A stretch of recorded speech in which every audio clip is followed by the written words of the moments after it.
Joining me now from that flash cam, Phillip Bump from the Washington Post with a good morning to you. Let's get an assessment of this incredible week. Your colleague Chris Cillizza wrote a column suggesting it was the president's best week ever.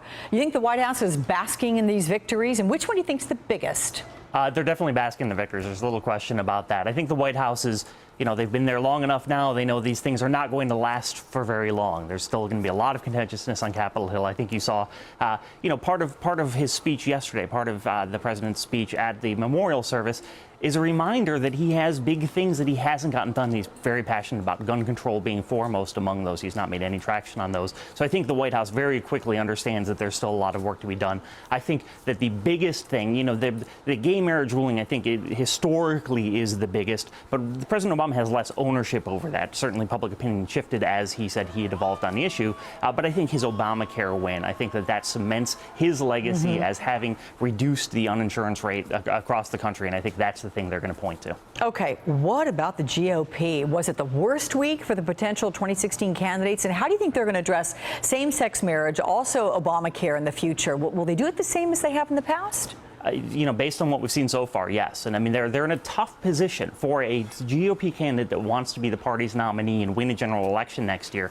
They're in a tough spot because the people who are most opposed to Obamacare, the people who are most opposed to same-sex marriage, are also the ones who are most likely to vote in the GOP primaries. And so that means they have to have statements that are, somewhat rhetorically over the top, like let's get rid of the Supreme Court, essentially, which is what Governor Bobby Jindal said.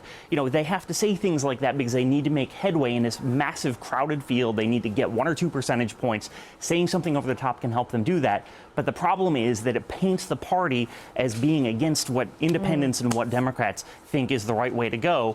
And that's not going to be helpful next November. But interestingly, with respect to Obamacare, you wrote that Republican voters won even if the GOP politicians lost. Can you explain that? Sure. So actually, if you look at the data, in part because what this Obamacare ruling focused on was the federal exchange and people who weren't in state exchanges. And so state exchanges exist in California, New York, and a lot of big Democratic states. And so it was actually almost a 3-to-1 margin. People who lived in Mitt Romney counties were the people that were enrolled in this and would have lost their subsidies. 3 times more likely to live in counties that Mitt Romney won. So there was a lot of Republican voters who would have been very negatively affected had the Supreme Court ruled the other way on Obamacare. Okay, Phillip Bump, thank you very much, as always, from the Washington Post.